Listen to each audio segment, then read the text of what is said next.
कर्मणः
भक्तजनमानस निवासाय श्री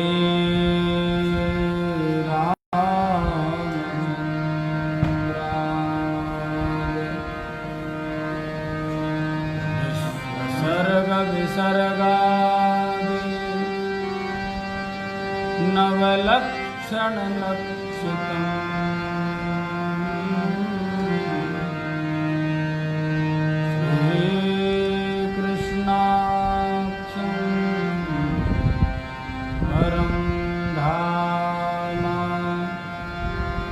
जगद्धाम नमामि वागीसायस्य वदने लक्ष्मीर्यस्य च वक्षसि यस्यास्ते हृदये समवत्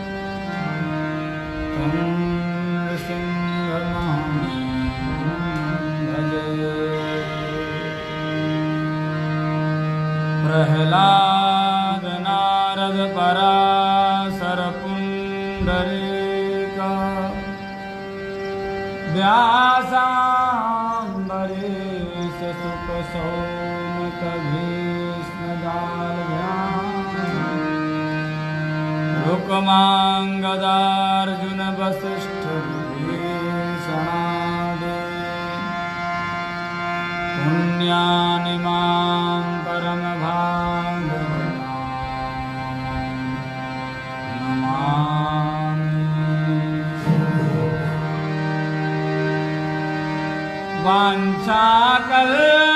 वाञ्छाकल्पतरुभ्यश्च कृपा सिन्धुभ्येव च पतितानां पावनेभ्यो नवेभ्यो नमो नमः। यत्र यत्र रघुनाथ कीर्तनं तत्र तत्र कृतमस्तकाञ्जलिं बाष्पवारि परिपूर्णलोचनं मारुतिं नमत राक्षसान्तकम्।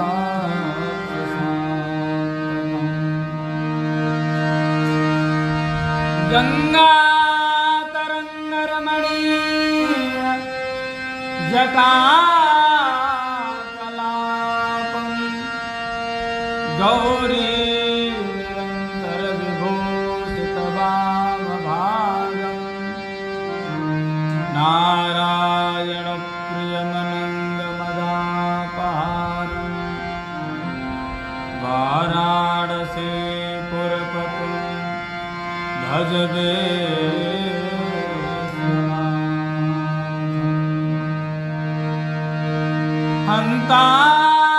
हन्तायमद्रि रवला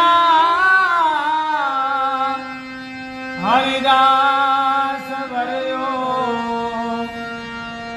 यद् रामकृष्णचरण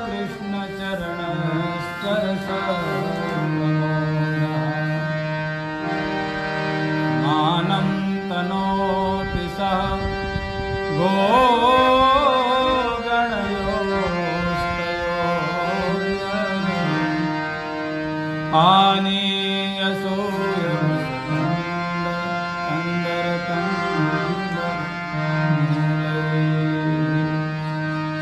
श्री सीतानाथ समारंभा श्री रामानंदा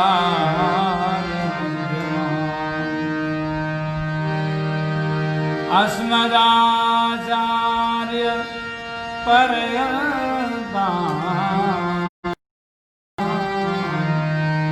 वन्दे गुरुः परम्पराम्।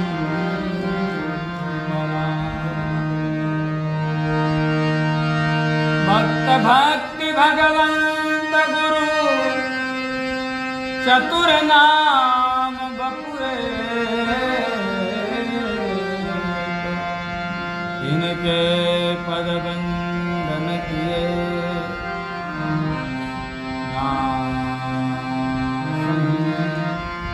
विघ्न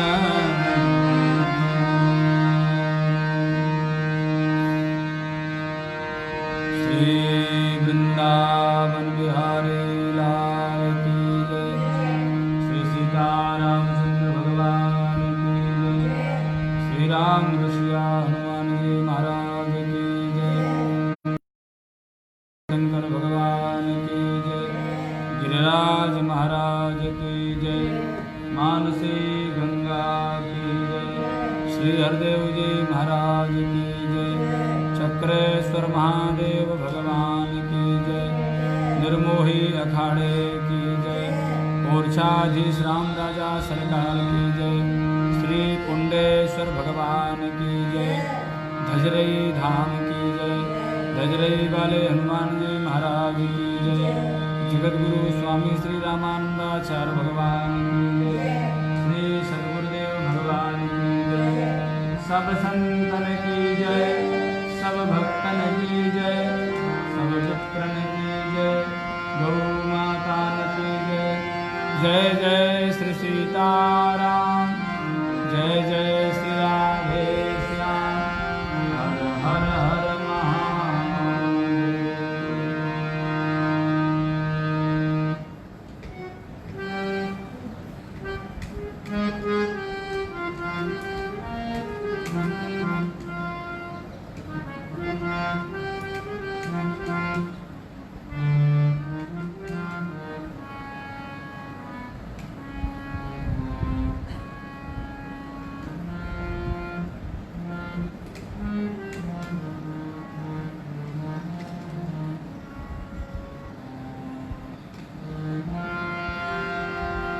नारायण।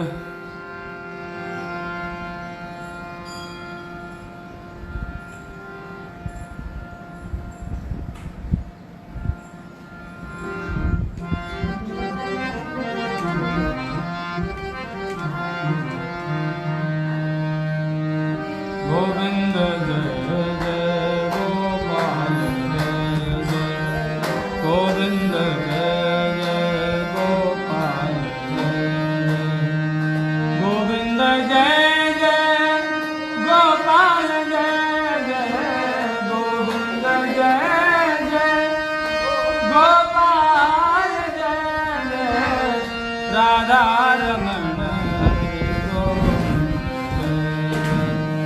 राधा रमण हरि गोविंद श्री राम जय जय ऋषिकेश जय जय श्री राम जय जय ऋषिकेश जय जय सीतारमण राम रघुनाथ जय जय सीतारमण राम रघुनाथ गोविंद जय जय गोपाल जय जय राधा रमण गोविंद जय जय। सब दबा दो अपने आप, लाइट आएगी तो चल जाएंगे। लाइट है नहीं है। नारायण हरिशरणम अखिल कोटि ब्रह्मांड नायक परात्पर पर ब्रह्म परमात्मा असंख्य कल्याण गुणगण लीलय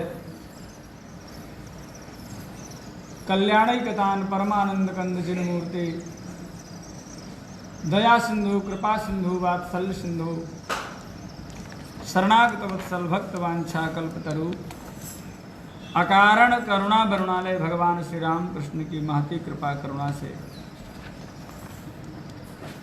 श्री गिरिराज महाराज की परम पावन दिव्य तलहटी में मानसी गंगा के दिव्य तट में बैठ करके श्री पंच रामानंदी निर्मोही अखाड़े में बैठ करके हम और आप नित्य सत्संग का लाभ ले रहे हैं।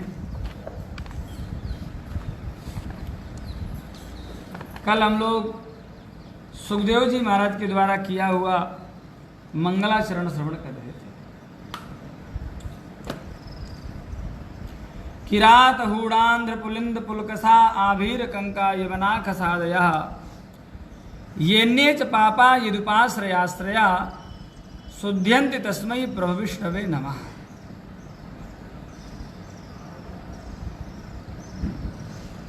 येन्ये च पापा, जो पापी नहीं है पापा है, बड़े पापी हैं, बहुत बड़े बड़े पाप करने वाले हैं। पाप के जो समूह हैं, पाप के जो समूह हैं, भंडार हैं, हाँ, जो पाप के भंडार हैं, ऐसे लोग भी यदि भगवान के शरणागत भक्तों की शरण में आ जाए, भगवान के प्रेमी अनुरागी भक्त संतों की शरण में आ जाए, तो कहते हैं जो पाप के भंडार है उनका भी कल्याण हो जाता है।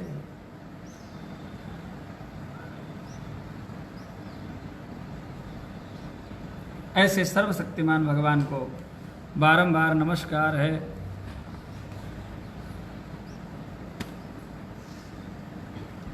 महाराज, भगवान के प्रेमी अनुरागी भक्त संतों के शरणागति की महिमा हमने प्रत्यक्ष देखी है।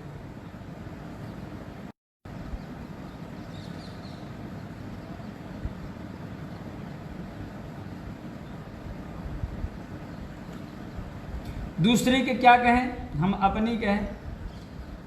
हम अधम जीव, कहाँ जन्म हुआ, कहाँ भटकते रहे, वृंदावन में आकर के भटकते रहे, खूब भटकते रहे। जब तक संत सदगुरुदेव भगवान की चरण सन्निधि नहीं मिली, जब तक श्री गुरुदेव भगवान का चरणाश्रय नहीं मिला, तब तक ना तो महाराज हमें स्वयं आज अनुभव होता है कि उस समय हमारी ना तो बुद्धि, उस समय थोड़ी पता चलता है कि हमारी बुद्धि काम नहीं कर रही। अब पता चल रहा है कि उस समय ना तो दिमाग काम करता था, ना बुद्धि काम करती थी। पढ़ते भी थे तो पढ़ने का कोई असर दिखाई नहीं देता था। पढ़ते खूब थे, खूब इन्हीं ग्रंथों को पढ़ते थे, खूब इन्हीं पुराणों को पढ़ते थे, खूब बढ़िया संगीत भी सीखते थे, हाँ, सारे काम थे। लेकिन कमी एक चीज की थी कि सदगुरुदेव भगवान का चरणाश्रय नहीं था।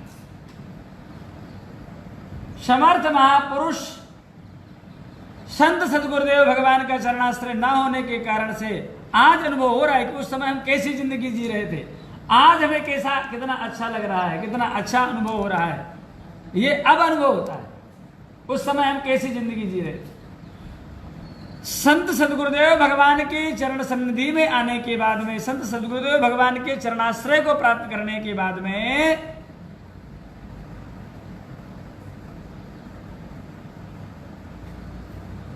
चमत्कार होता है। समझ में नहीं, हमें स्वयं समझ में नहीं आता कि कब क्या हुआ, कब शरणागति हुई, शरणागति के बाद में कैसे धाम, श्री धाम वृंदावन में भी, वृंदावन का भी दिव्य धाम धीर समीर मिला। वृंदावन तो दिव्य धाम है ही, लेकिन वृंदावन में भी जो दिव्य धाम है, बंसी बट, निधि वन, धीर समीर, सेवा कुंज, हाँ, ये वृंदावन के भी दिव्य धाम। ऐसे धीर समीर में वास मिला। और महाराज हमारे परम सदगुरुदेव भगवान बाबा गुरुदेव, हाँ, गुरु महाराज की तो कृपा मिली मिली। हम तो इतने सौभाग्यशाली अपने आप को समझते हैं, ठाकुर जी की इतनी अहेतुकी कृपा हमारे ऊपर हुई। हमारी तो इतनी पात्रता भी नहीं थी, हमारी सीधे सीधे कहें तो औकात ही नहीं थी इतनी कृपा प्राप्त करने की, लेकिन ठाकुर जी ने ये आदत है उनकी, हाँ, ये ठाकुर जी की आदत है, उनका स्वभाव है कि वे जब करते हैं ना कृपा, तो पूरी कृपा का जो घड़ा है ना वो पूरा उल्टा देते हैं किसी भक्त के ऊपर, उड़ेल देते हैं पूरा। तो ऐसी कृपा की हमारे ऊपर कि सदगुरुदेव भगवान का चरणाश्रय तो मिला, उनकी सेवा तो मिली, उनकी आज्ञा पालन करने का अवसर तो मिला, उनके चरणाश्रय में रहने का आनंद तो मिला ही, लेकिन महाराज हमारे बाबा गुरुदेव अद्भुत महापुरुष महाराज, ऐसे अद्भुत संत, कोई लाग लपेट नहीं, किसी से कोई लेना देना नहीं महाराज, एकदम निरपेक्ष वृत्ति से निर्वहन करने वाले संतों की जो रहनी शास्त्रों में पुराणों में जो बताई जाती है, वह रहनी हमारे परम सदगुरुदेव भगवान बाबा गुरुदेव श्री धीर समीर वाले बड़े महाराज जी के रहनी में दर्शन होता। हाँ पीछे रख दी इन्होंने। ए सुधांशु तस्वीर लगा दी, वो महाराज जी की फोटो निकाल देना, पीछे रख दी, कौन रख दी? हाँ ना ना बड़े महाराज जी ये ऊपर रख दी ना तो वो दब गई। नहीं महाराज जी पहले तो माही टंग रही थी, सही ना, ये नीचे टंग रही थी, नीचे कर देना इसको ऐसे। अब बस है वो काम, ठीक है। अलमारी खोले ना, अब अपने आप दर्शन हो गए। देखिए हम आप लोगों को भी करा देते हैं पूज्य महाराज जी का दर्शन।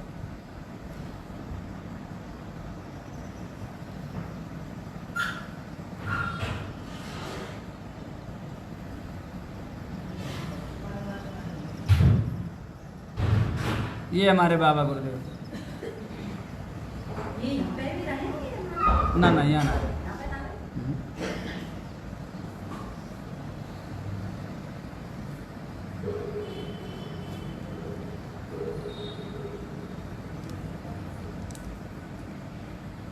तो ठाकुर जी की कृपा से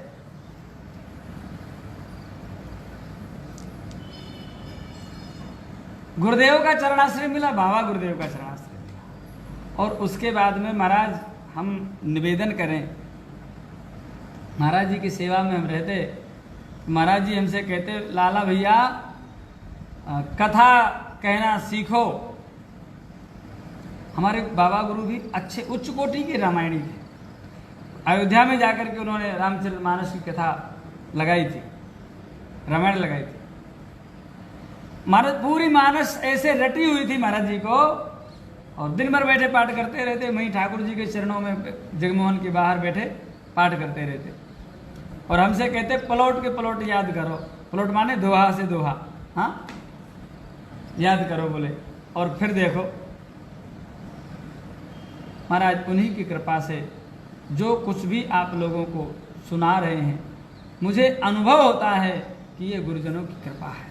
हमारी क्या पात्रता जो हम कुछ कह पाते, ना इतना स्वाध्याय है, ना पढ़ाई लिखाई है, ना तपस्या है, ना आराधना है, लेकिन निश्चित ही यह ने जपापा यदुपाश्रयाश्रया हमारे ऊपर स्वयं सिद्ध होता है कि हम अधम जीव पापी जीव भी महाराज भगवान के शरणागत भक्त संतों के गुरुजनों की शरण में आए तो महाराज स्वयं एक दिव्यता का अनुभव हो रहा है।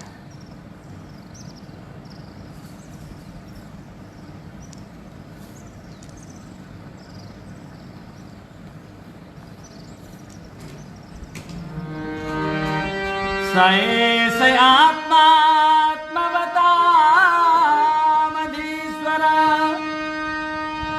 सएस आत्मात्मवतामधीश्वर, स्त्रयीमयो धर्ममयस्तपोमयः, गतव्यलीकैरसङ्करादिभिर्वितर्कलिङ्गो भगवान् प्रसीदताम्। वे ही भगवान ज्ञानियों के आत्मा हैं। भक्तों के स्वामी हैं, वे ही भगवान ज्ञानियों की आत्मा हैं, वे ही भगवान भक्तों के स्वामी हैं, वे ही भगवान कर्मकांडियों के लिए भेद मूर्ति हैं, वे ही भगवान धार्मिकों के लिए धर्म मूर्ति हैं, वे ही भगवान तपस्वियों के लिए तपस्वरूप हैं। ब्रह्मा शंकर आदि बड़े बड़े देवता भी अपने शुद्ध हृदय से उनके स्वरूप का चिंतन करते और आश्चर्यचकित होकर देखते रहते हैं। वे मुझ पर अपने अनुग्रह की प्रसाद की वर्षा करें। बोलो भक्त वत्सल भगवान की। ये श्री सुखदेव जी महाराज अपने मंगलाचरण में कह रहे हैं। आगे का श्लोक है, श्रिया पतिर यज्ञपति प्रजापति धियां पतिर लोकपतिर धरापति पतिर गतिस् चांधक वृष्णिसा प्रसीदतां मे भगवान सतां पति।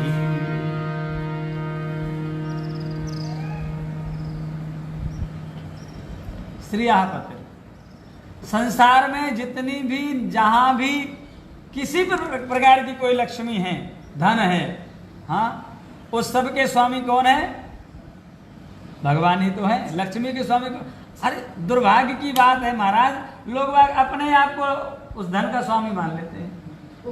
कई बार ऐसा कहते हैं, अरे बोले कई बार देखना आप, किसी जमीन में मुकदमा चल रहा हो ना, तो कई बार वो जो वहाँ रह रहा होता है वो लिख देता है भूमि स्वामी, भूस्वामी। कई बार लिखा मिला होगा आपको, है?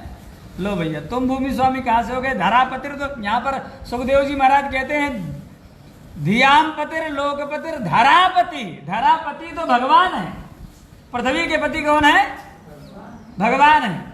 भगवान की जो 3 पत्नियां हैं, उन तीनों पत्नियों में श्री देवी, भूदेवी और लीला देवी, ये 3 पत्नियां भगवान की हैं। श्री देवी माने लक्ष्मी, लीला देवी माने माया और भूदेवी माने पृथ्वी। इन तीनों के स्वामी कौन है? भगवान है। लेकिन दुर्भाग्य जीव लिख देते हैं भूमि स्वामी, हाँ, धन स्वामी, हाँ, संपत्ति स्वामी। अरे राम राम, हमारे आचार्य चक्र चूड़ामणि परमहंसाचार्य श्री सुखदेव जी महाराज कहते हैं कि श्रियापति, श्रीपति नहीं, श्रियापति माने अर्थात संसार में जहां कहीं भी कोई संपत्ति है, उन समस्त संपत्तियों की स्वामिनी, संपत्तियों की स्वामिनी कौन है? लक्ष्मी देवी। लक्ष्मी देवी संपत्तियों की अधिष्ठात्र देवी है, और उस लक्ष्मी देवी के पति भगवान है। अर्थात धनपति भी भगवान ही है, कुबेर भी धनपति नहीं है। कुबेर भी धनपति नहीं है, उनको भी धनपति कहते हैं लोग, लेकिन कुबेर कौन है? धन विभाग के एक प्रभारी हैं, हाँ, व्यवस्थापक हैं, संभालने वाले हैं। ये कह रहे चौकीदार है क्या? हाँ, चौकीदार माने रक्षा करने वाला वही होता है। देखिए जहां कहीं भी जो धन है, कई बार कोई व्यक्ति गाड़ करके मर जाता है, क्यों भैया? कई बार लोग गाड़ देते हैं। बताए दियो मंजू मैया को पहले ही, पूछ लेना पहले ही। तो यदि कोई गाड़ देता है और गाड़ के मर गए, अब वो धन हो गया लावारिस। तो लावारिस होने पर वहां पर जो धनाध्यक्ष हैं, धन के जो रक्षा करने वाले हैं कुबेर जी महाराज, वह अपना एक यक्ष वहां पर नियुक्त कर देते हैं, जाओ तुम उस धन की रक्षा करना। अब कई बार लोग को महाराज पता पड़ गया कि वहां रखा है, तो लोग वहां खोदने का प्रयास करते हैं, और जब खोदने का प्रयास करते हैं तो वही यक्ष कहते हैं अरे वहां तो देवता बैठे हुए हैं, सांप बैठे हुए। तो वो सांप नहीं है, वो यक्षराज कुबेर के द्वारा नियुक्त यक्ष है, जो उस धन की चौकीदारी करता है, रक्षा करता है। बात समझ आ गई कि नहीं? ये बात, हाँ,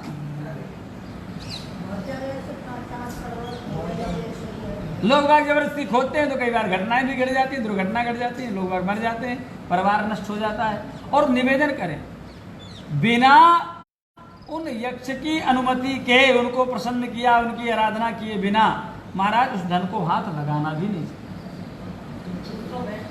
महाराज अपने परिश्रम से कमाओ, अपने प्रारब्ध के अनुसार जो मिल जाए उसी को प्राप्त करके प्राप्त में ही पर्याप्त समझो, प्राप्त को ही पर्याप्त समझते हुए भगवान का भजन करो। और यदि हाय हाय करके उस गड़े हुए धन को प्राप्त करने का प्रयास किया तो महाराज चौपट्टा हो जाएगा, क्योंकि वो आपके हक का है ही नहीं।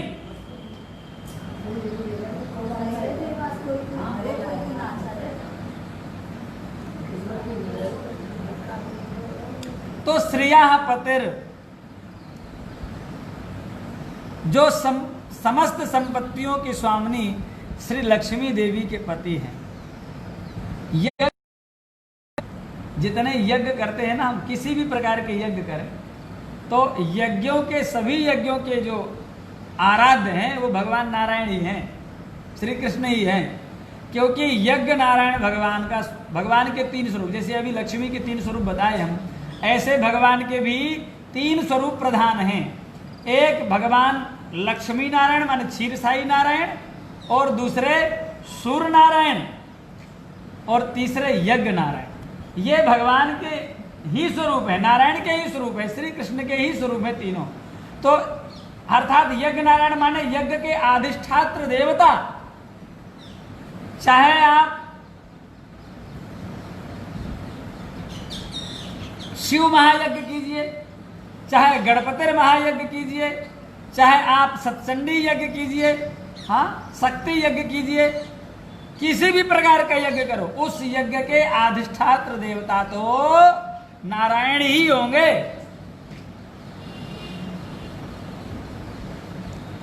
इसलिए यज्ञ करते समय यज्ञ के मुख्य जो देवता हैं वो नारायण को मान करके ही पूजन करना चाहिए। तो श्रेयापति यज्ञपति प्रजापति,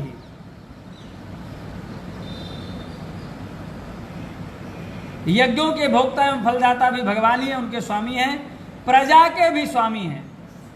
जहां जहां भी जो भी प्रजा जनता जीव जो दिखाई दे रहे हैं उन सबके स्वामी कौन है? हाँ, तुम हो एक अगोचर सबके। हाँ, तो महाराज प्रजा के पति भी, प्रजा के रक्षक भी, सबके अंतर्यामी और समस्त लोगों के पालन करता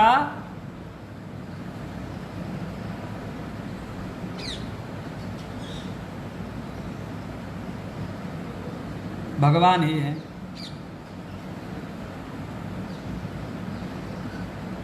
पृथ्वी देवी के स्वामी धरापति। और किसके पति हैं? जिन्होंने यदुवंश में प्रकट होकर के अंधक, वृष्णि एवं यदुवंश के लोगों की रक्षा की, उनके स्वामी बने। किनकी किनकी? कौन कौन से वंश? ये सब यदुवंश में ही हैं, प्रायः चंद्रवंशी हैं। यदुवंश में प्रकट होकर के चंद्रवंशी जो थे अंधक, ठीक है ना, वृष्णि एवं यदुवंश के लोगों की रक्षा भी की। चंद्रवंशी हैं पूरे सभी। तथा जो उन लोगों के एकमात्र आश्रय रहे हैं वे भक्तवत्सल संत जनों के सर्वस्व श्री कृष्ण प्रसीदताम में भगवान सतामपति। सतामपति माने भगवत भक्तानाम पति। भगवान के भक्तों के माने अपने भक्तों के जो स्वामी हैं, संतों के जो स्वामी हैं, ऐसे भगवान मेरे ऊपर प्रसन्न हो। ये सुखदेव जी महाराज कह यदंग्र विद्यासनमाधि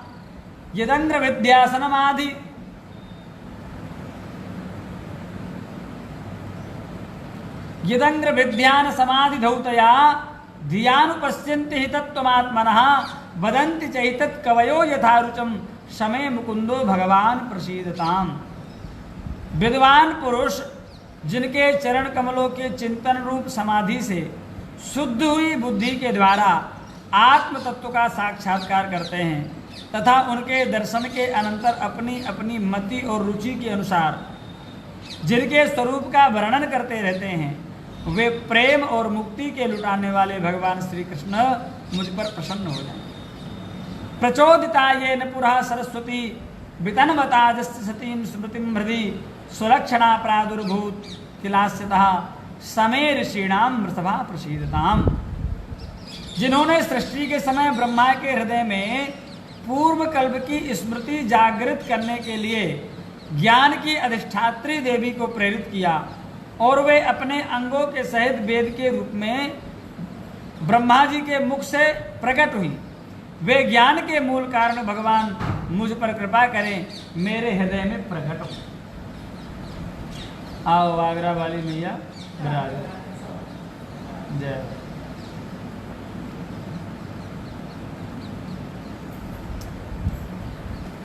भूतैर्महद्भिर् य इमा पुरो विभुर निर्माय सेते यदमूसु पूरुषः भुंक्ते गुणान् षोडश षोडशात्मकः सोलंकृशिष्ट भगवान बचांसि में। आहा,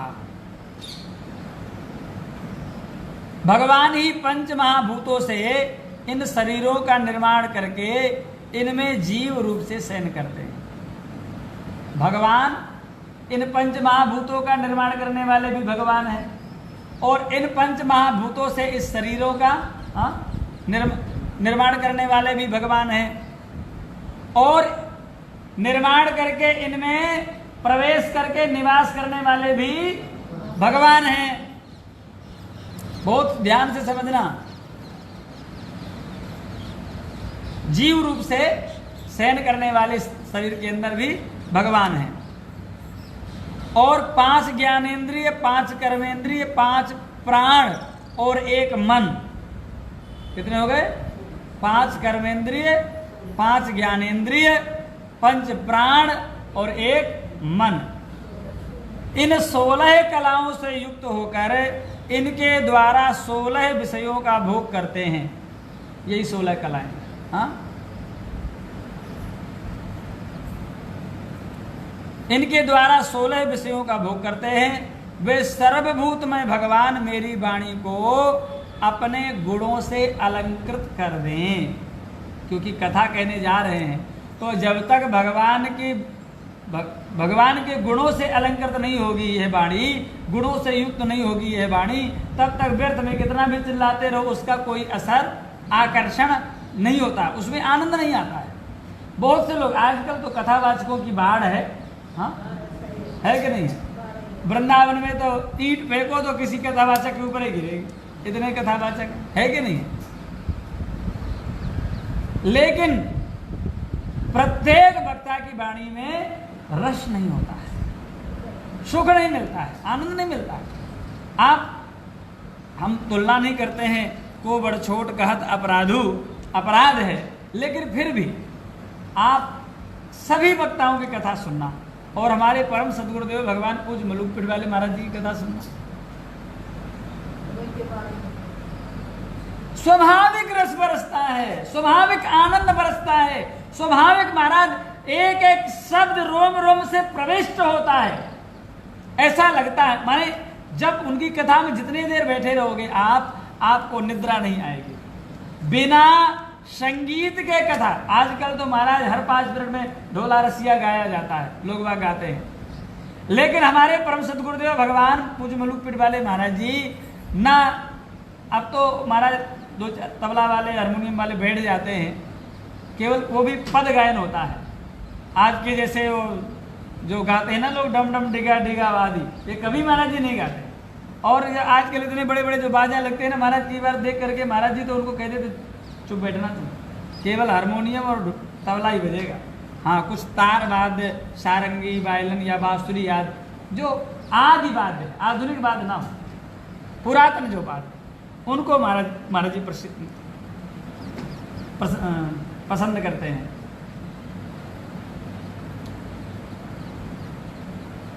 तो पूर्व में तो महाराज जी ये भी नहीं रखते थे, तबला हारमोनियम भी नहीं रखते थे। उस समय भी महाराज जी जब श्लोक बोलते तो महाराज सभा में नहीं, कोई रास्ते से चल करके जा रहा हो, पंडाल में नहीं, कोई रास्ते से चल करके जा रहा हो तो रोम रोम प्रफुल्लित हो जाए श्लोक सुन करके। ऐसी दिव्य वाणी उसका कारण है कि महाराज ऐसे महापुरुषों की वाणी में ठाकुर जी स्वयं विराजमान होकर के बोलते हैं। एक भाव। दूसरा भाव, आप रसगुल्ला बनाइए। रसगुल्ला पहले क्या करते हैं, वो गोल गोल करके तेल में निकालते हैं कि नहीं, घी में तेल में। तो केवल घी तेल में निकाल लो और उसको चाशनी में मत डुबाओ, ऐसे खाओ।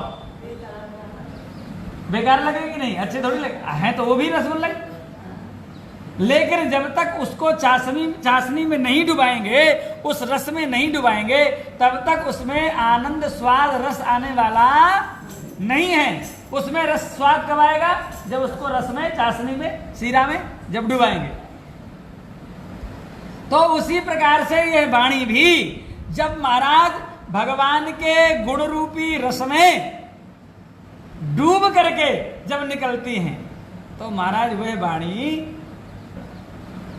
आकर्षण युक्त होती है, आनंददायी होती है, रसमयी होती है, सुख प्रदान करने वाली। इसीलिए श्री सुखदेव जी महाराज कहते हैं, सोलंक श्रेष्ठ भगवान बचांसी। भगवान अपने गुणों से मेरी वाणी को अलंकृत कर। नमस्तस्मै भगवते वासुदेवाय वेदसे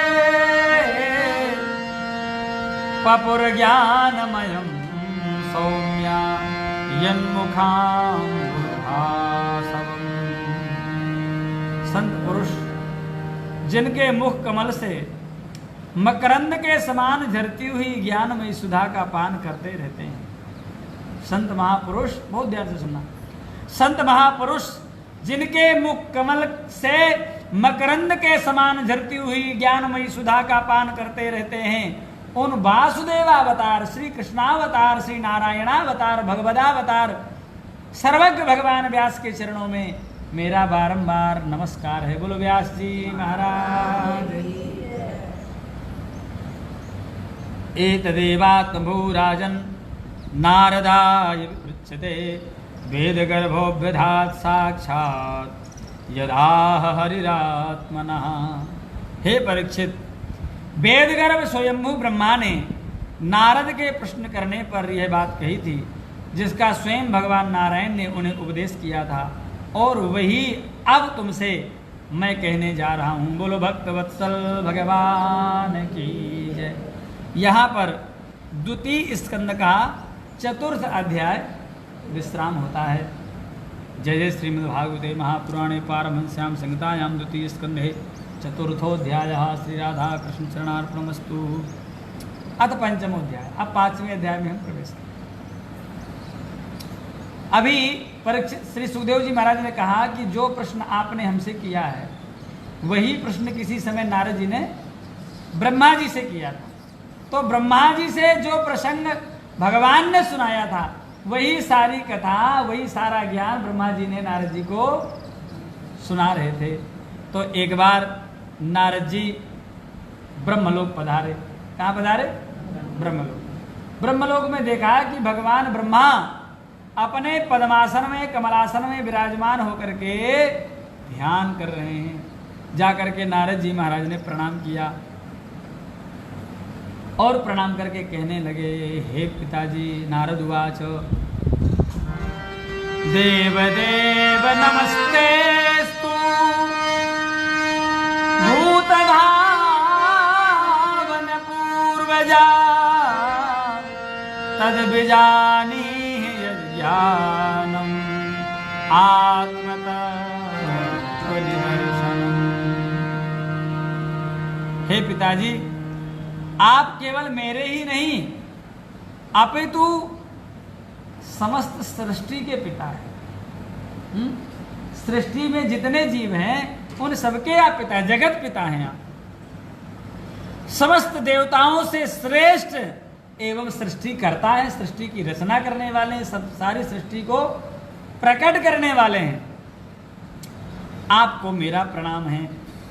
हे पिताजी, आप मुझे वह ज्ञान दीजिए जिससे आत्म तत्व का साक्षात्कार हो जाता है। हे पिताजी, यद रूप यद अधिष्ठानम यतः सृष्टमिदं प्रभो यत् संस्थम यत् परम यच्च तत्तत्वं वद तत्ततः। हे पिताजी, इस संसार का लक्षण क्या है? इस संसार का क्या लक्षण है? इसका आधार क्या है? इसका निर्माण इस संसार का किसने किया है? इसका प्रलय किसमें होता है? यह किसके अधीन है और वास्तव में यह है क्या वस्तु? वास्तव में यह क्या वस्तु है? आप इसका तत्व कृपा करके हमें बतलाइए। किसका तत्व? इस संसार का तत्व बताइए। कल भी हमने निवेदन किया था कि जिन गुदड़ी का कीन विचारा तिनको मिल गया सृजनहारा। ये गुदड़ी है, संसार रूपी गुदड़ी में यदि हम इस गुदड़ी को बनाने वाले को खोजेंगे तो वह गुदड़ी बनाने वाला इस गुदड़ी में ही छिपा है। तो इस संसार में चाहे हम तो प्रयास करें तो महाराज शास्त्रीय विधि से तो इस संसार के अंदर ही श्री कृष्ण विराजमान हैं और उनका दर्शन हम कर सकते हैं। बन जाकर के खोजने की जरूरत नहीं है, इस संसार में मिल जाए, लेकिन खोजना पड़ेगा, देखना पड़ेगा, ढूंढना पड़ेगा, समझना पड़ेगा।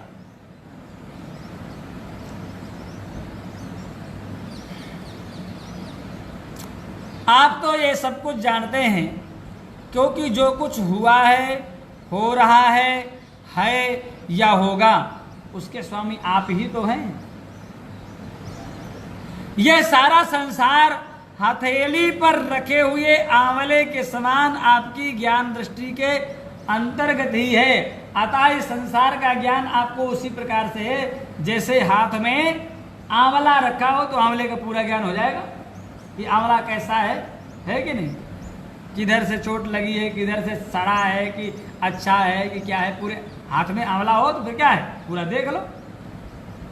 हस्तामलक बद्ध आपको ज्ञान है। यद विज्ञानो यदाधारो यद परस्तुम यदात्मकः एकादश भूतानि भूतेरैवात्माया। हे पिताजी, आपको यह ज्ञान कहाँ से मिला? आप भी किसके आधार पर टिके हुए हैं, किसके आधार पर ठहरे हुए हैं?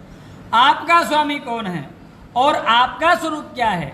आप अकेले ही अपनी माया से पंचभूतों के द्वारा प्राणियों की सृष्टि कर लेते हैं। कितना अद्भुत है।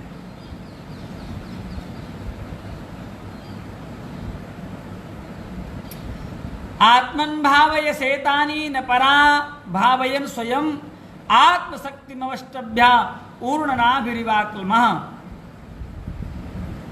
जैसे मकड़ी अनायास ही अपने मुंह से जाला निकालकर उसमें खेलने लगती है। मकड़ी के अंदर जो भरा होता है उसी से वो जाला बनाती है। तो मकड़ी के अंदर से ही तो वो जाला निकला, वो सारा संसार उसने अपना जो बनाया वो मकड़ी नहीं तो बनाया, तो अपने अंदर से ही तो निकाल के बनाया उसको। ऐसे ही परमात्मा भी अपने अंदर से ही सारी सृष्टि की रचना करते हैं। अपने आप से, अपने आप में, अपने आप ही इस सृष्टि की रचना भगवान करते हैं।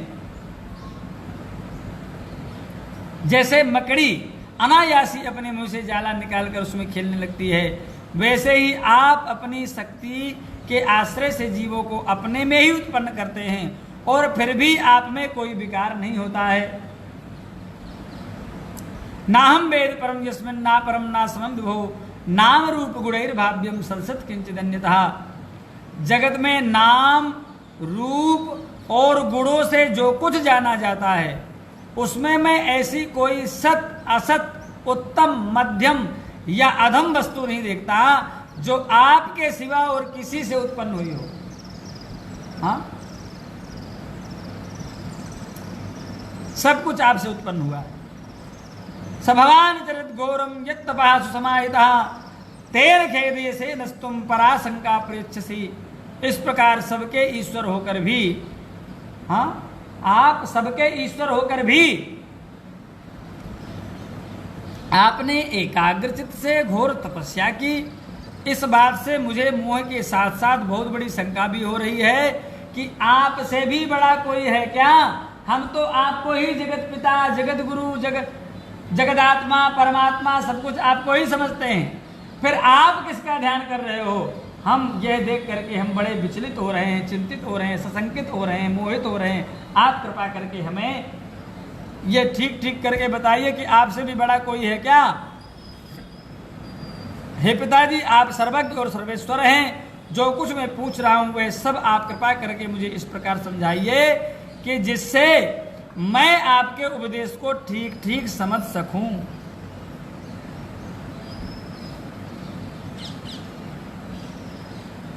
महाराज ये बात सुनकर के ब्रह्मा जी, जब नारद जी बोले कि आप ही जगदात्मा, परमात्मा, जगत कर्ता, धर्ता, संहर्ता सब आपकी हैं, आप ही हैं, आप सर्वेश्वर हैं, सर्वस्वामी हैं, ये बात जब नारद जी ने कही तो ब्रह्मा जी ने अपने कानों में हाथ रख दिया। आगे मत बोलना ब्रह्मा जी, मैं जगत का स्वामी नहीं हूं। हे बेटा नारद, ब्रह्मोवाच सम्यक कारुणिकस्येदं वत्सते विचिकित्सितं यदहं चोदितः सौम्या भगवद्वीर्यदर्शने। हे बेटा नारद, तुमने जीवों के प्रति करुणा के भाव से भरकर ये बहुत ही सुंदर प्रश्न किया है।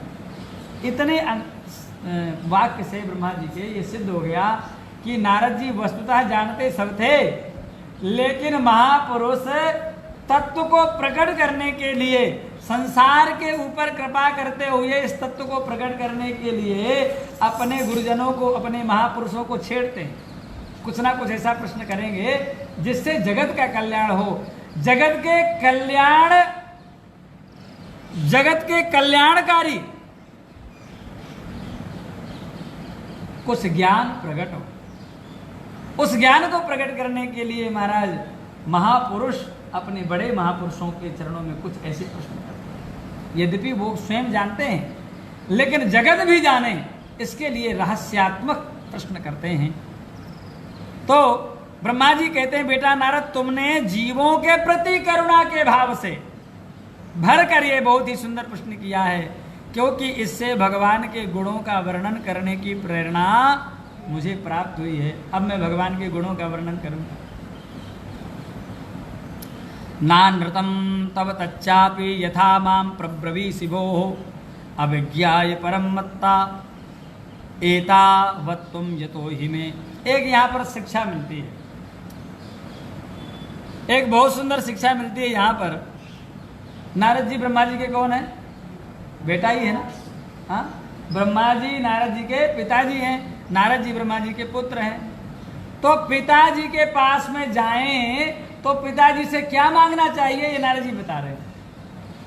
आजकल तो पिताजी के पास जाएंगे तो कोई मोबाइल मांगेगा, कोई लैपटॉप मांगेगा, कोई जीन्स का पैंट मांगेगा, हाँ, कोई पैसा मांगेगा, कोई कहेगा कि हमारे नाम, हाँ, वो बरसाने रोड में जो गार्डन बनो है ना, उसे हमारे नाम ही लिख दो, जो कहेंगे।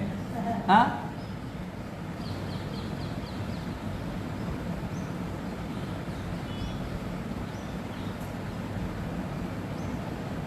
ऐसी बातें पिताजी से आज के बाद बच्चे करते हैं।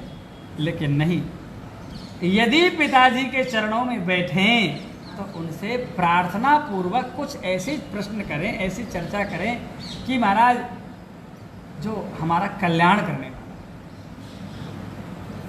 हमें सन्मार्ग प्रदान करने वाला हो। लेकिन आजकल तो महाराज माँ बाप की बातें लोग सुनते नहीं हैं। अरे बोले ये तो पुराने लोग हैं, पुरानी बातें, पुराने जमाने की बातें करते हैं। ऐसा कहकर के अपने माँ बाप को लोग फटकार देते हैं, दुर्भाग्य है। और वह नए जमाने के लोग फिर नए जमाने में चल कर के इतने दुखी होते हैं, इतने दुखों से ग्रसित होते हैं, इतने महाराज विवादों से ग्रसित होते हैं, इतनी समस्याओं से ग्रसित होते हैं कि जीवन भर रोते रोते ही महाराज व्यतीत करते हैं। वह आधुनिक लोग जो हाई फाई जो जीना चाहते हैं, वह हाई फाई जीने वाले लोग राम राम राम राम राम। आजकल एक बहुत भयंकर विषय चल रहा है। अब भयंकर भी है और ना कुछ है, फिर भी हमारा टीवी खोलो तो वही दिखाई देता है। आप लोग समझ गए होंगे। वो एक मर गया एक फिल्मी एक्टर, अरे हैं, मृत्यु ही सत्य है। और ये आधुनिक लोग कोई भी जितने फिल्मी दुनिया वाले हैं, एक व्यक्ति, हम तो खुला कह रहे हैं, स्पष्ट कह रहे हैं, जितने ये फिल्म इंडस्ट्रीज में जितने लोग हैं A to Z, ये सब निकृष्ट हैं, नीच हैं, अधम हैं, पापी हैं, मर्डरी हैं, कत्ली हैं और क्या क्या कहे, सब कुछ हैं, बलात्कारी हैं। कितनी कन्याओं को महाराज इन्होंने भ्रष्ट कर दिया, इन फिल्मी दुनिया वालों ने। कितने महाराज गरीब लोगों को महाराज उनको उजाड़ दिया इन्होंने।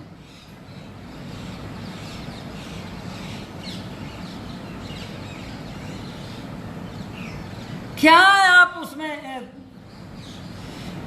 जांच करवाएंगे? क्या आप निर्णय करेंगे? ठीक है, आप ये पता कर लोगे कि उसका किसने मर्डर किया। निश्चित ही उसका मर्डर हुआ है, वो अपने आप नहीं मरा, ये तो निश्चय है।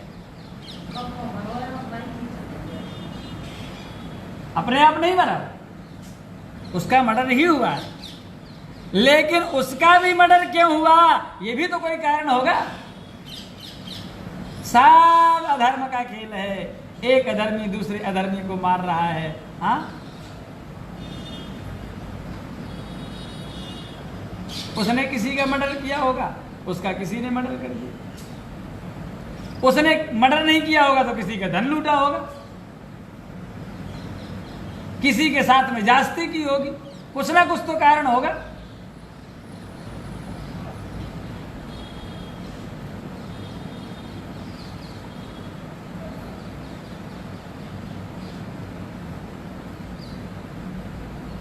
ये आधुनिक युग जो है, ये जो टीवी ने बर्बाद किया है ना हमारे बच्चों को, हमारी आने वाली पीढ़ी को, हम निवेदन करें, आज के समय यदि सबसे ज्यादा बचने की आवश्यकता है तो इस फिल्मी दुनिया से बचने की जरूरत है। कैसे कैसे फिल्म बनाएंगे हमारे सनातन धर्म को नष्ट करने के लिए महाराज। बोले ईसाई जो बालक होंगे उनको बड़ा ईमानदार दिखाएंगे, बड़ा अच्छा दिखाएंगे, मुसलमान कोई होगा तो उसको बड़ा ईमानदार दिखाएंगे, और हिंदू साधु संतों को महाराज पाखंडी दिखाएंगे, ब्राह्मणों को बड़ा लालची दिखाएंगे फिल्मों में, कोई माला जपने वाले को पाखंडी दिखाएंगे, तिलक लगाने वाले को पाखंडी दिखाएंगे। माने सनातनी हिंदू सब चोर हैं और वो दूसरे मलेच्छ जितने हैं वो सब अच्छे हैं। यही तो दिखाया गया आज तक। और महाराज कैसे बलात्कार किया जाता है, कैसे किसी की जमीन में कब्जा किया जाता है, कैसे महाराज चुनाव में दंगा करा करके वोट लिए जाते हैं, कैसे डाकू जो है चोरी करके फिर जंगल में भाग जाते हैं, हाँ, कैसे ड्रग्स का धंधा किया जाता है। यही तो सब सिखाया है फिल्मी दुनिया ने। और सिखाया क्या है किसी। अच्छा एक बात बताइए, आज तक फिल्मों को आप लोग जो देख रहे हैं फेसबुक में भी, आप लोग बताइए आज तक फिल्मों को देख करके किस व्यक्ति का कल्याण हो गया हो, एक नाम बता दीजिए कि उसका कल्याण हो गया, उसकी मुक्ति हो गई, वो भक्त बन गया और महाराज आनंद हो गया उसका।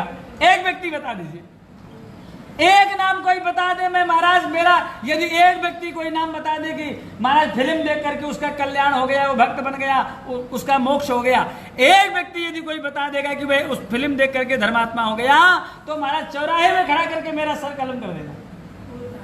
फिर भी महाराज दुर्भाग्य है, उस फिल्मी दुनिया के लिए मरे जाते हैं लोग, कुछ भी नहीं है। यह कलयुग का प्रभाव है।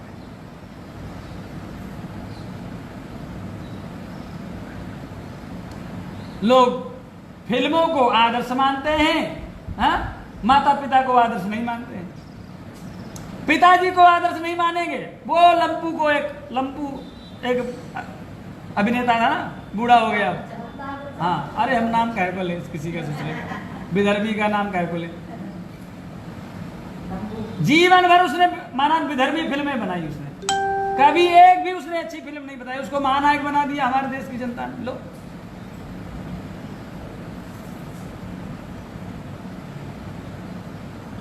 तो लोग उसका अनुकरण करते हैं, अपने पिता का अनुकरण नहीं करते हैं।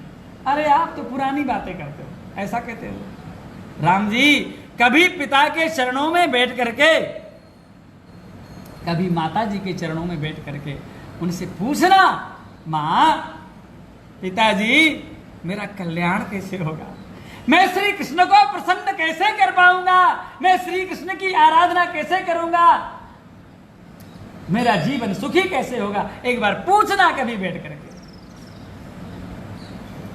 हम बुजुर्गों से जो बाल बच्चे वाले उनसे प्रार्थना करते हैं, अपने बच्चों को सिखाएं कि बेटा इस फिल्मी दुनिया में आधुनिकता में कुछ नहीं रखा है, हमारी जो पुरातन परंपरा है वे जीव मात्र का कल्याण करने वाली है, अतः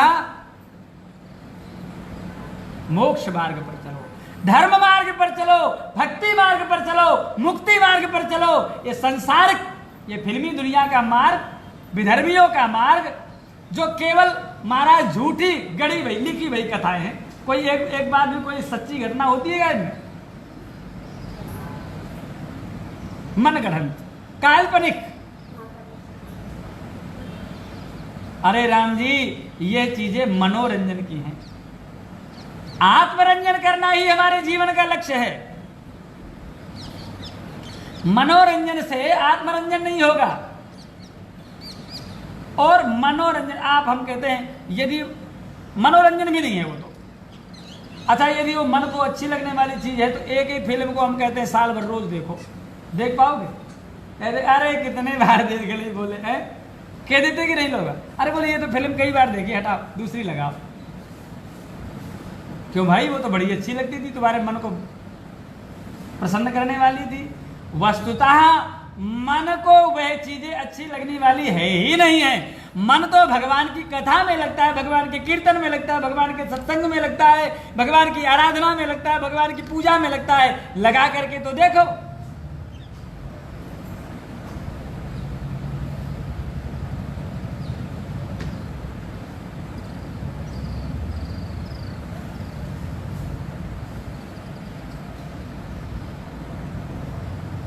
दुर्भाग्य है लोग मन को टीवी में लगाते हैं, अपने पिता के चरणों में नहीं लगाते, अपने माता के चरणों में नहीं लगाते हैं, अपने पूर्वजों के चरणों में नहीं लगाते हैं, अपने माता पिता के किए हुए अच्छे कार्यों में नहीं लगाते हैं, उनका अनुगमन करने में मन को नहीं लगाते, टीवी में मन को लगाते हैं। नारद जी से ये शिक्षा लेनी चाहिए कि नारद जी ब्रह्मा जी के चरणों में जाकर के ब्रह्मा जी से प्रार्थना पूर्वक ब्रह्मा जी से प्रश्न करते हैं कि मेरा कल्याण कैसे होगा, आप इस संसार के रहस्य की बात बताइए, आप परमात्मा इस सृष्टि को कैसे करते हैं, आप ये कृपा करके बताइए, आपको परमात्मा ने क्या ज्ञान दिया, आप कृपा करके बताइए। ये नारद जी पूछते हैं ब्रह्मा जी से, अपने पिताजी से। माने नारद जी बताते हैं कि किसी बालक को, किसी पुत्र को अपने पिता के चरणों में बैठ करके उससे क्या ज्ञान लेना चाहिए, क्या पूछना चाहिए, क्या बातें करना चाहिए, क्या मांगना चाहिए, क्या जानना चाहिए। अब तो बोले भी, बोल हरे राम राम बोलना ही बंद हो जाता है।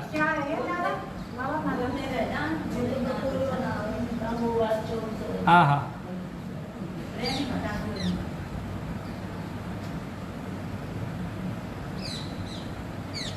ब्रह्मा जी महाराज पुलकित हो गए, प्रसन्न हो गए, वाह धन्य हो गया नारद, मैं तेरे जैसा पुत्र पा करके मैं धन्य हो गया। बेटा नारद, तुमने जीवों के प्रति करुणा के भाव से भर करके ये बहुत ही सुंदर प्रश्न किया है, क्योंकि इससे भगवान के गुणों का वर्णन करने की मुझे प्रेरणा प्राप्त है। भगवान के गुणों का वर्णन करके मैं भी धन्य हो जाऊंगा और भगवान के गुणों का श्रवण करके तुम भी धन्य हो जाओगे, और मेरे मुख से निश्चित भगवान के गुणों की से युक्त जो वाणी है उसको कालांतर में जीव समूह सुन सुन करके धन्य हो जाएंगे, मुक्त हो जाएंगे, आनंदित हो जाएंगे।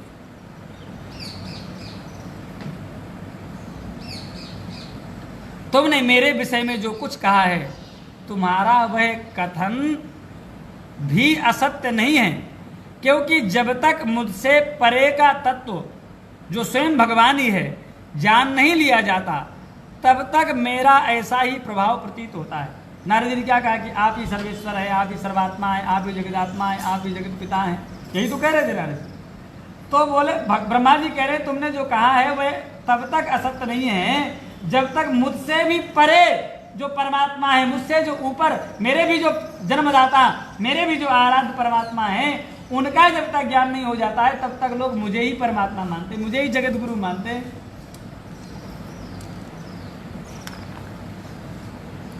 जैसे सूर्य, अग्नि, चंद्रमा, ग्रह, नक्षत्र और तारे उन्हीं के प्रकाश से प्रकाशित होकर के जगत में प्रकाश फैलाते हैं। सूर्य में प्रकाश नाम की कोई चीज नहीं है, चंद्रमा में कोई प्रकाश नाम की चीज नहीं है, नक्षत्र तारा ग्रहों में भी कोई प्रकाश नाम की वस्तु नहीं है। उनमें प्रकाश कहां से आता है? अच्छा ये बल्ब लगा है, लगा है, जल रहा है क्या? नहीं जल रहा है, बंद पड़ा है कि नहीं? और स्विच दबाओ, जलेगा कि नहीं जलेगा? तो स्विच दबाने पर लाइट कहां से आई? पावर हाउस से, जहां से बिजली बनती है। बिजली कहां से प्रकट होती है? जल से। हाँ, जल कहां से प्रकट होता है? जल को प्रकट करने वाले कौन है? हाँ, भगवान है कि नहीं है? तो अब ये प्रकाश कहां से आया? उसी प्रकार से सूर्य एक बल्ब मात्र है। यदि सामान्य दृष्टि से देखा जाए तो सूर्य क्या है? बल्ब है। पावर हाउस कौन है? परमात्मा है, श्री हरि है, श्री नारायण है, श्री कृष्ण है, श्री राम है। तो जैसे सूर्य, अग्नि, चंद्रमा, ग्रह, नक्षत्र और तारे उन्हीं के प्रकाश से प्रकाशित होकर जगत में प्रकाश फैलाते हैं, वैसे ही ब्रह्मा जी कहते हैं वैसे ही मैं भी उन्हीं स्वयं प्रकाश भगवान के चिन्मय प्रकाश से प्रकाशित होकर संसार को प्रकाशित करता हूं। बोलो भक्तवत्सल भगवान की जय। हे नारद,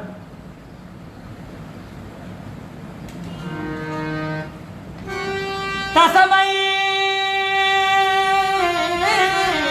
नमो भगवते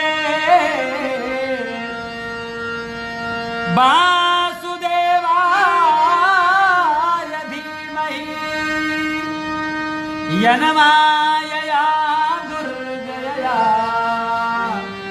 मां ब्रुवन्ति जगद्गुरुः। उन भगवान वासुदेव की मैं वंदना करता हूं और उनका ही ध्यान करता हूं, जिनकी दुर्जय माया से मोहित होकर के लोग मुझे ही जगत गुरु, जगदात्मा, परमात्मा, जगत का कर्ता धर्ता संहर्ता मान लेते हैं। वास्तव में मैं जगत गुरु नहीं हूं। अच्छा एक बात बताइए, ब्रह्मा जी वास्तव में जगत गुरु हैं कि नहीं? अरे हैं, वास्तव में जगत के कर्ता धर्ता संहर्ता हैं, वास्तव में वो जगत गुरु हैं, लेकिन उनकी ये उदारता है, ये उनकी विशेषता है, हाँ, ये उनका ज्ञान है, अखंड ज्ञान है कि वे अपने आप को जगत गुरु नहीं मानते। और आजकल तो महाराज जगत गुरुओं की बाढ़ आ गई है। हाँ, जिधर देखो वही एक आध जगत गुरु मिल ही जाए। आपके परिक्रमा में, यहाँ पर ये बड़ी परिक्रमा है ना, यहाँ भी एक जगत गुरु आके रहने लगे हैं, खिलनी वाले आश्रम के पास में, नकली शंकराचार्य।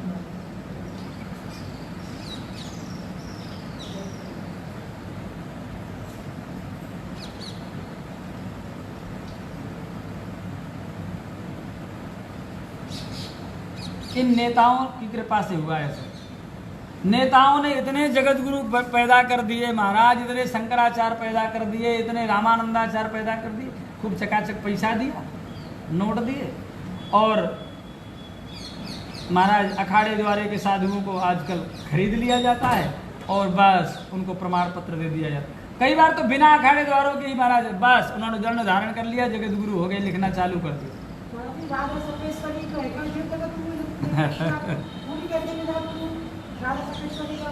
अब वही तो बता रहे काहे के जगत गुरु।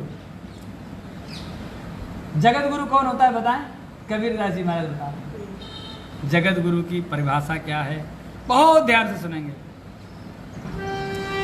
कबीरा साधु जगत गुरु, अब आप समझ लेना, यदि ये गुण उन जगत गुरु जी में घटते हो तो जगत गुरु हैं। कबीरा साधु जगत गुरु जो तजे जगत की आस, जो जग से आशा करे तो जगत गुरु वह दास।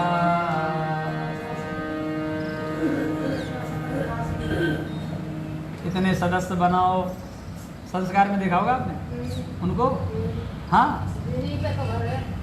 सब जगह जाता है, किसी का नाम लेना। तो इतने सदस्य बनाओ, फिर उनका माइक में खड़े होकर के चैनल में बोलो। क्यों बोलो? क्यों सदस्य बना रहे हो? क्यों नाम ले रहे हो? क्योंकि उनसे हमें आशा है, यही तो है। और कबीरदास जी महाराज कहते हैं जो भगवान का शरणागत प्रेमी भक्त संत हैं, जो साधु है, वो साधु मात्र जगत गुरु है। भगवान का शरणागत हुआ, भगवान को ही अपना माना, भगवान से ही आशा की, आशा एक राम जी से, दूजी आशा छोड़ दे, नाता एक राम जी से आशा है, राम जी से नाता है। ऐसा साधु जगत गुरु है। कोई भी साधु, ऐसा साधु जिसकी आशा भगवान से, जिसका नाता भगवान से, ऐसा साधु जगत गुरु। और जिसका नाता भी संसार से है, ये हमारे चेला जी हैं, हमारे नाती चेला जी हैं, ये हमारे भगत जी हैं, ये हमारे दरभंगा वाले भगत हैं, ये हमारे भागलपुर वाले भगत हैं, ये बेंगलोर वाले भगत हैं। किसके? हमारे। अरे राम जी, हमारे तो राम जी हैं। हम राम जी के राम जी हमारे, हम राम जी के राम जी हमारे, राम जी के राम जी हमारे हैं हम, राम जी के राम जी हमारे हैं हम, राम जी के राम जी हमारे हैं हम, कृष्ण जी के कृष्ण जी हमारे हैं हम, गुरु जी के गुरु जी हमारे। बस इतना ही। इससे आगे ये जो इस शरीर है ना, ये शरीर नहीं, इस शरीर में जो ये रोमा है ना, रोंगटे, ये रोंगटे भी हमारे नहीं हैं। कितना भी महाराज फेयर लवली लगा लो, हाँ, कितना भी पाउंड्स पाउडर लगा लो, कितना भी वो फॉग चल रहा है आजकल लोग, हाँ पूछो किसी से, कई बार लोग मजाक में कह देते, हम अपने गुरु भाई धनवंतरी दास जी को फोन करें, हमके क्या चल रहा है? बोले फॉग चल रहा है। हाँ, बोले फॉग चल रहा है। तो हमने कही अब फोन करो क्या चल रहा है? तो बोले अब तो कोरोना चल रहा है। लो, अब फॉग कहाँ गया? उड़ गया। अब तो कोरोना चल, तो ये सब चलने वाले नहीं है। हाँ,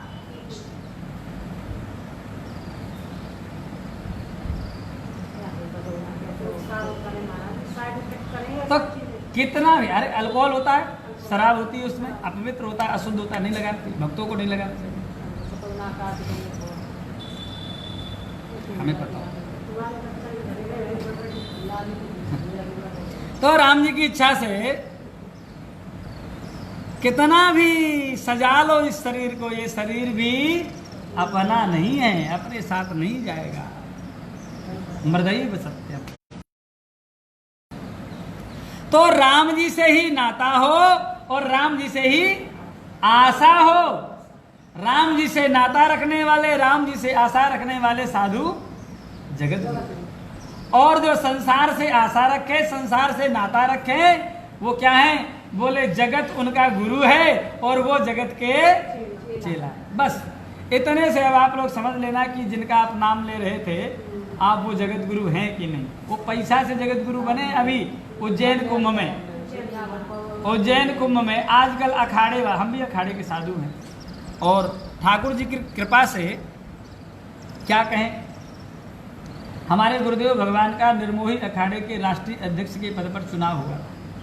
लेकिन चूंकि लोग बाग जानते थे कि यदि ये सक्सेस हो गए इस पद पर तो हमारी दुकानें सबकी, क्योंकि हमारे गुरुदेव भगवान आप लोग जानते हैं पूर्णतया निरपेक्ष वृत्ति से निर्वहन करने वाले, ठाकुर जी के ऊपर ही आश्रित रहने वाले, उनसे ही नाता रखने वाले हैं। तो महाराज जो धंधा चल रहा है कि पैसा लो और मंडलेश्वर बनाओ, पैसा लो जगत गुरु बनाओ, आज के लिए अखाड़ों में चल रहा है, तो ये धंधा बंद हो जाता लोगों का। ना तो पैसा लेकर के जगत गुरु बनाया जाता, ना पैसा लिया जाता, पात्रता देख करके ही जगत गुरु बनाया जाता। ये निश्चय किया गया था। हमारे गुरुजी जब महाराज जी चर्चा चलने लगी, जो हमारे अखाड़े के वयोवृद्ध संत थे हमारे गुरुजी का नाम प्रस्तावित कर रहे थे, गुरुजी को फोन कर करके कह रहे थे कि तुम तैयार रहना, तुम्हारा ही चुनाव होगा, हम आपका प्रस्ताव रखेंगे, ऐसा हमारे गुरुजी से कह रहे थे। तो हम आपस में, हम महाराज जी के पास में चरणों में रहते थे, उस समय अखंड रहते थे, तो महाराज जी चर्चा करते कि ऐसा ऐसा आप कह रहे हैं, सब लोग क्या करें। तो फिर बाद में चर्चा होती है हमारे गुरुजी की कि यदि हम उसमें सक्सेस हो गए, ये पद मिला, तो महाराज ये जो दुकानें चल रही हैं पैसा लेकर के मंडलेश्वर जगत गुरु बनाने वाली, ये सभी दुकानों को महाराज बंद कर दिया। जो अधिकारी होगा उसी को मंडलेश्वर बनाया जाएगा, जो अधिकारी होगा उसी को जगत गुरु बनाया जाएगा, दूसरे को जगत गुरु मंडलेश्वर नहीं बनाया जाएगा। और लोगों को ये जानकारी मिल गई। भाव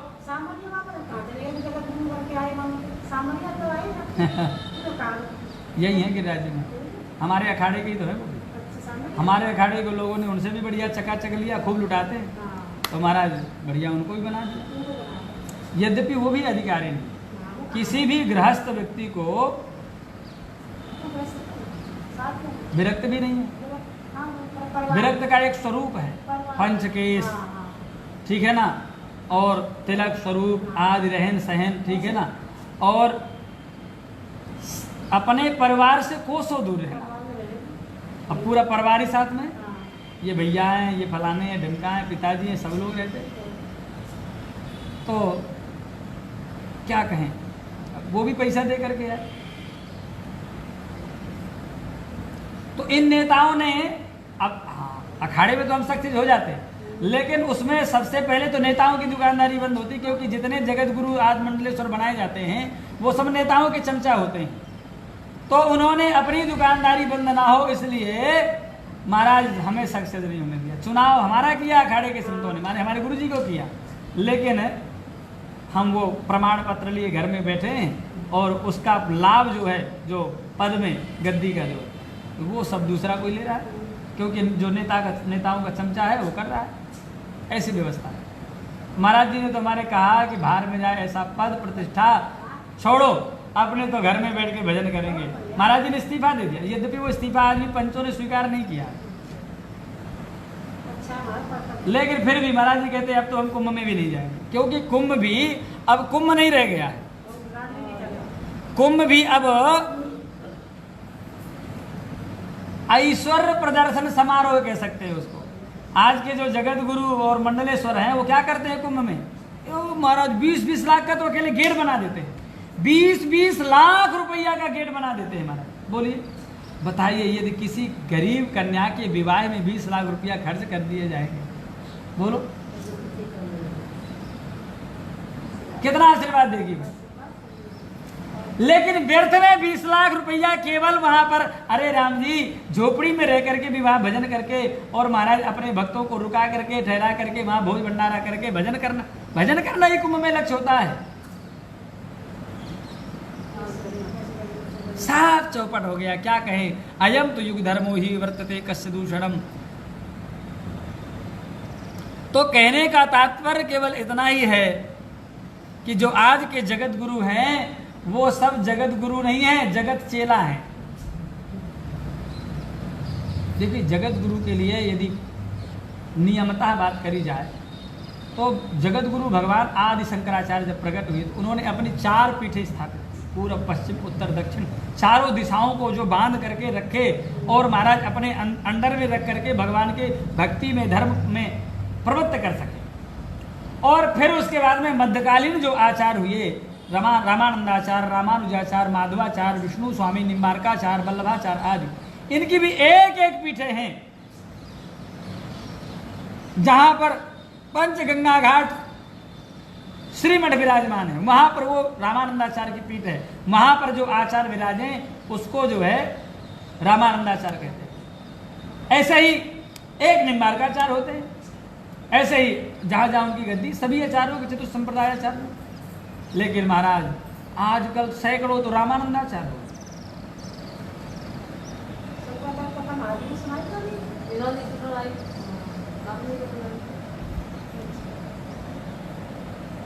कलयुग धर्म पालक प्रकट आचार्य शंकर सुभट। आज जो वास्तव में जगत गुरु हैं, जो पीठ में स्थान में विराजमान जगत गुरु हैं, लोग उनको गाली दे रहे हैं। अभी जगत गुरु शंकराचार्य श्री स्वरूपानंद जी महाराज ने राम जन्मभूमि के मुहूर्त में किंचित सवाल किए। वो आचार्य हैं हमारे, उनका कर्तव्य है कि वो हमें सन्मार्ग दिखाएं। उन्होंने कहा कि ये देवसैन का समय मुहूर्त नहीं होता है, क्या दिक्कत थी? लेकिन पूरे देश के महाराज अंधों ने क्या कहे, उन्हें अंधे लोगों ने महाराज, जिनको धर्म के धाका भी ज्ञान नहीं है, ऐसे लोगों ने महाराज उनको गालियां बकी। सोशल मीडिया में इतनी बुरी बुरी शब्द लिखे उनके लिए। आज उनका प्राकट्य दिवस है, हम आप सभी उनके चरणों में प्रणाम करते हैं और भगवान से प्रार्थना करते हैं कि आप संपूर्ण भारतवर्ष में इसी प्रकार से हम सभी सनातन धर्मावलंबियों को मार्ग बताते रहें। हम आप सभी आपके चरणों में लगे रहें और कल्याण करें। स्वरूपानंद जी महाराज का आज जन्मदिन, प्राकट्य दिवस, हमारे ऊपर बड़ी कृपा है। 97 आज 97वां जन्म दिवस, प्राकट्य दिवस, 97 साल के हुए आज। और विचार करो 97 वर्ष की आयु में भी नित्य महाराज महामाया का अभिषेक, महारुद्र का अभिषेक, महाराज नित्य आराधना अर्चना वंदना सब पूरी चलती है। और आज भी उनका चिंतन इतना विशुद्ध है। 97 वर्ष की आयु में लोगों की बुद्धि खराब हो जाती है। 97 वर्ष की आयु में भी वह शास्त्रीय बातों को पूरी अधिकार पूर्वक रखते हैं। ऐसे दिव्य महापुरुषों का विरोध करने वाले लोग, जिन्होंने सैकड़ों नकली शंकराचार्य प्रकट कर दिए, उनके विपरीत एक शंकराचार्य है वासुदेवानंद सरस्वती महाराज। उनको व्याकरण के 14 सूत्र भी नहीं आते, बोलना नहीं आता है, और उनके विपरीत नेताओं ने उनको शंकराचार्य के रूप में प्रकट कर दिया। और अभी राम जन्मभूमि जो ट्रस्ट बना है उसमें उनको रखा है। जो वास्तविक असली शंकराचार्य हैं स्वरूपानंद जी महाराज, मिश्रानंद जी, उनको नहीं रखा, नकली को रख दी। ये सब नेता तंत्र। तो जगत गुरु कौन है? कबीरदास जी महाराज का दोहा हमने सुना दिया। ब्रह्मा जी महाराज कहते हैं ये भगवान की माया का खेल है कि लोग बाग महाराज अनाधिकारी को भी जगत गुरु मान लेते हैं और अनाधिकारी भी जगत गुरु बन जाते हैं। बोलो भक्तवत्सल भगवान की जय। जय श्री सीताराम, जय जय श्री राधे श्याम। आगे की कथा कल सुनाएंगे। महाराज जी वो जो कह रहे हैं अगर ऐसे करो 5 अगस्त को मुलाकात होता है वो धारा खत्म वही वहाँ की 370 धारा खत्म, इस तरह ऐसे करो। ये बताइए 370 खत्म होने का कोई मुहूर्त होता है क्या? मुहूर्त ना हुआ करता वो मुस्लिम दिन था, इसी वजह से आज कर रहे हैं। तो मोदी जी वैसे आज कर रहे हैं। ऐसे मुहूर्त बनने लग जाएंगे तब तो ठीक है, फिर शास्त्रों को गंगा जी में प्रवाहित कर दो। इसी वजह से कर रहे हैं मोदी जी आजकल आज के जगत गुरु मोहन भागवत जी हैं, वो जो कह दे वही सही है। जगत गुरु साधु संत जो कहे वो सब व्यर्थ है।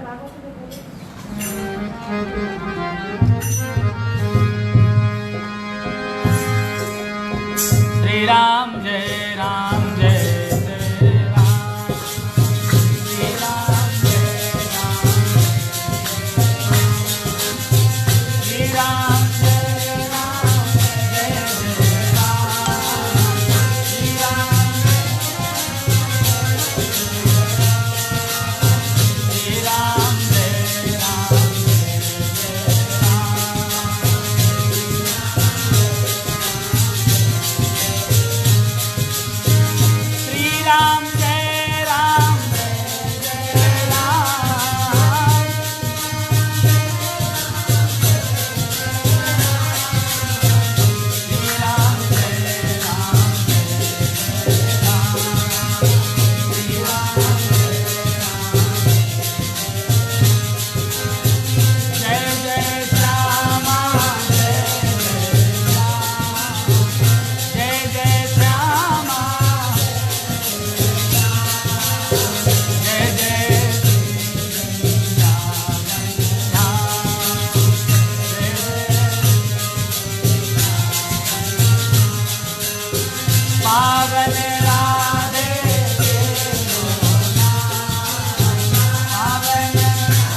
सीता रामचंद्र भगवान की, श्री राम रशिया हनुमान जी महाराज की, श्री गौरी शंकर भगवान की, गिरिराज महाराज की, मानसी गंगा की, श्री हरदेव जी महाराज की, चक्रेश्वर महादेव भगवान की, निर्मोही अखाड़े की, ओरछाधीश राम राजा सरकार की, श्री कुंडेश्वर भगवान की, धजरई धाम की, धजरई वाले हनुमान जी महाराज की, जगत गुरु स्वामी श्री रामानंदाचार्य भगवान की, श्री सदगुरुदेव भगवान की, सब संतन की, सब भक्तन की, सब विप्रन की, गौ मातान की।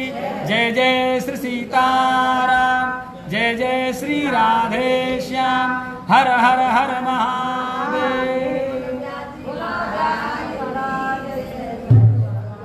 आकाश जी अभी लगभग 1 महीना तो आ ही नहीं रहे हैं, 1 महीना के बाद देखेंगे। टीकमगढ़ अभी नहीं आ रहे, अभी 1 महीना क्या 2 महीना, अधिक मास के बाद ठाकुर जी कृपा करेंगे, आज्ञा देंगे तो देखेंगे। अधिक मास तक अभी गिरिराज जी ही रहेंगे। जय श्री राम। महाराज जी का